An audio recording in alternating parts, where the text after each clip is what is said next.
Hey everybody. Well, hello there. What you doing? We are Lighting. Wednesday night. Happy Homebrew Wednesday. Yeah. So this will probably be posted Thursday.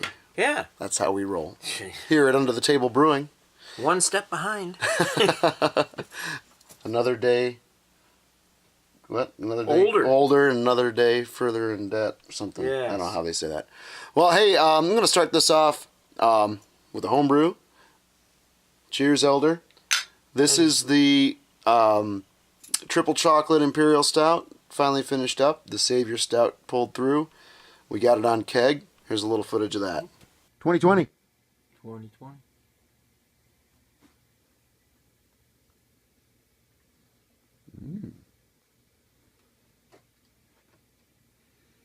Racking the triple chocolate Grandpa's Brew Day stout that we brewed back in February. Mm-hmm. And thanks to the Savior Stout and the yeast cake from it, this beer went all the way down to 1016. It was in January. January 19th. Yeah, it was January. Yeah. January 20th. January 20th, that's right. So we brewed this back in January, and it stalled out at 1030. And here we are today at 1016, April 3rd. Patience. After racking it onto the... This is tertiary, really. Yeah. Racking it onto the yeast cake, so... Yep. Cheers. Cheers. Grandpa saw us through. So then we carved it up and served it at my daughter's 3rd birthday party. For the adults, of course. There were only a few kids there, but let a lot of people sample it. Got some good reviews. So, cheers.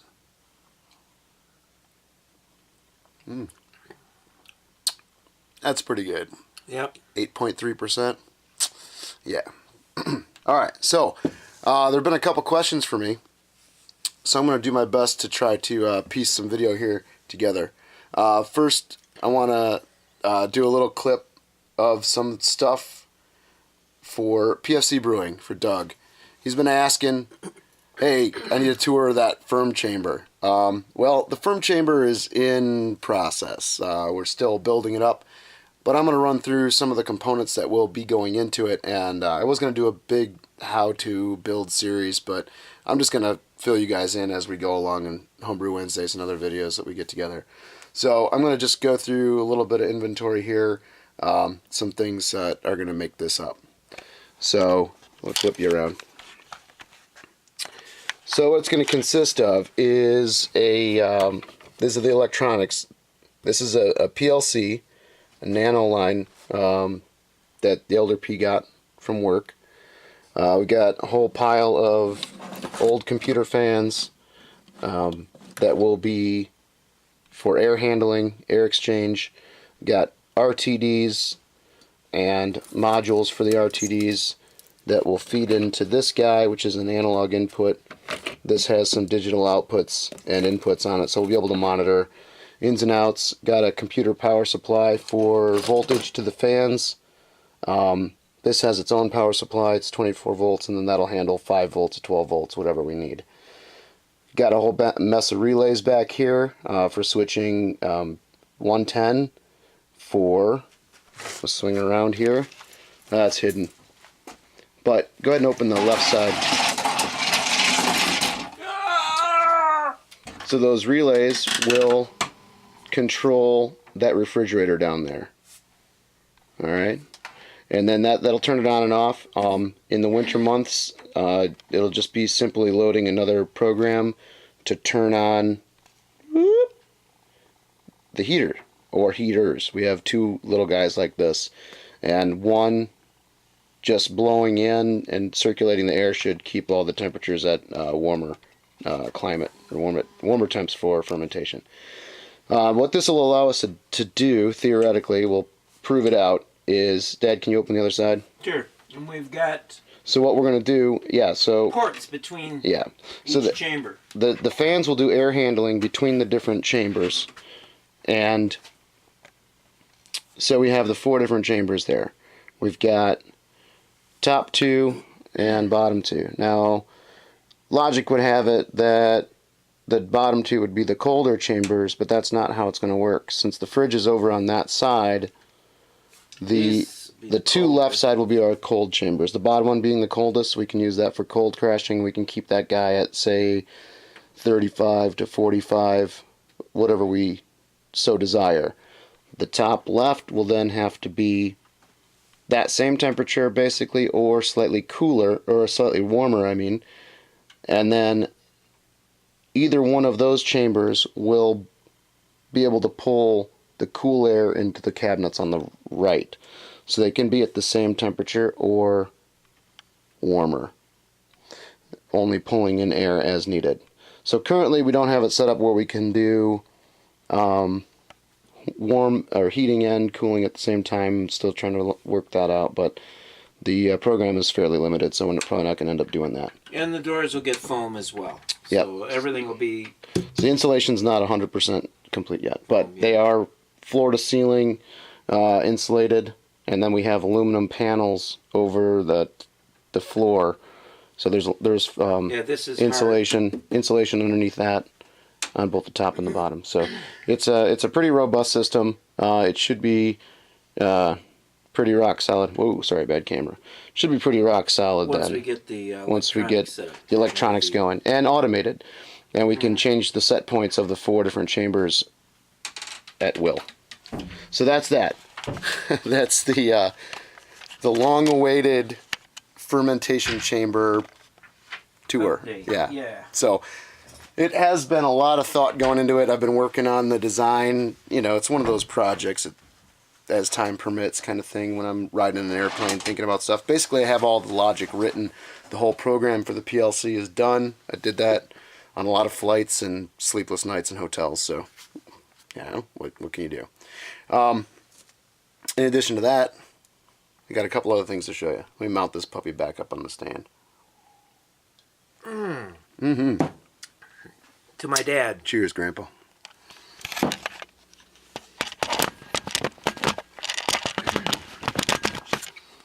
Okay, so we're getting there. Where's the tubes? They're over here. So, from my very first video, you may remember or may not, depends on how long you guys have been watching, been talking about wanting to get this 10-gallon system going. So, I got a handful of parts and things. Boom. Boom. Plastic bags. Silicone tubing. Plastic bags. You can't really see that. It's in there. But a bunch of these awesome cam lock quick connects. Shabam. Some silicone tubing. We got a little bit of T action and compression fitting. So this is the polycarbonate. This is a compression fitting, right? Bam. So that's going to go into a T, into one of our kegels. We're going to start with the hot liquor tank, get some fittings welded in. We're going to go ahead and weld in fittings for Herms and then add Herms later. But this will be our sight glass. Now this is just 3/8. I didn't see any reason to go spend a lot more money on 1/2 inch when I can easily get, you know, the 3/8 inch compression fitting to 1/2 inch threads. Bam. And then it's just a sight glass. All I need to know is how much fluid's in my vessel. So got a couple of these, $6. These are the replacement older style sight glass from Bargain Fittings, and I'm not affiliated with them, just that's where I got them. So best price I could find, $6, pre-cut, 18 inches, the right length for the kegel. Awesome. I love brew stuff. Another question that was asked was, where did we get our square fermenting vessels? This guy. Yeah. Let me pull it around here. This guy right here. This is a pet food container, and I forgot the brand. You remember the brand? No, I don't. So, probably written on one of these papers. Yeah, it is. But it was, what, from PetSmart or from... Yeah, I got it from PetSmart. It's made by the Gamma. There's the name here. The Gamma Seal Limited. Oh, Gamma Seal Lid. Never mind. Gamma Plastics Company. And they're made in the USA. So cool. They're about $40, plus or minus. $37.95 plus whatever. I got them on a special, and I got free shipping. So magic wand here. Cool. Check them out. They're awesome. 13 gallons, so you can ferment. Speaking of ferment. Yeah. Yeah. You can ferment 10 gallons in there, I'm assuming, with 3 gallons headspace over the top of that. The lid seal is super tight, as long as you put it on right. Last time we didn't, and we had air like, come on over here, I'm man. over there. Just out of screen. Elder piece hanging. We were wondering why the bubbler wasn't working, and I think we just didn't have a good seal. And there's all this headspace, yeah. so there's room for the gas to, and if you only have Yeah. 5 gallons in there, which is what we did, there's a ton of headspace. So it just filled that whole thing with CO2 and yeah, whatever. we could see there was positive pressure because the Airlock. level on the airlock was going, but it wasn't bubbling. So that's a whole lot of stuff Yeah. crammed into almost 11 minutes. Yeah. Oh wait, trim this down. We can speed it up too. We'll see what we do. Actually, I think I might just leave this unedited because I've been spending too much time editing. And Yeah. I'm going to give you guys some raw. There you go. Excuse me. Hope you enjoyed the raw. SJPorr Challenge, you're in your last week to sign up. Everybody get on board. A few more days. I'm gonna sign up, I think. We need everybody on now if you're getting on. And if you're going to get out, you got a little bit of time to get out. Actually, people will probably drop out afterwards. But hey, do what you want to do. Do what you got to do. Yeah. We'd love to see you in this challenge. We're working on getting some sponsorship. Things are looking really promising there. And we'll see how that goes. We'll keep you guys posted. And I was going to do an SJPorr video this week. I ran out of time, guys. I'm not going to be able to have time to do it. So here's your little SJPorr update. Get involved if you're going to get involved. Brew your best beer. You been Thanks. drinking mine? No, mine's over here. Actually, you're ahead of me. For a But- change. Paul, good job on the sponsorships. Mm-hmm. It's awesome. And Sammy. everybody else, Sam Larkman, keep too. plugging away, man.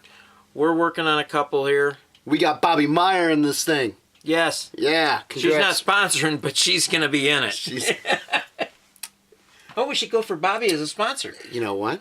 And that's not a bad No, idea. didn't she just retire? Yeah, she did. Cheers, everybody.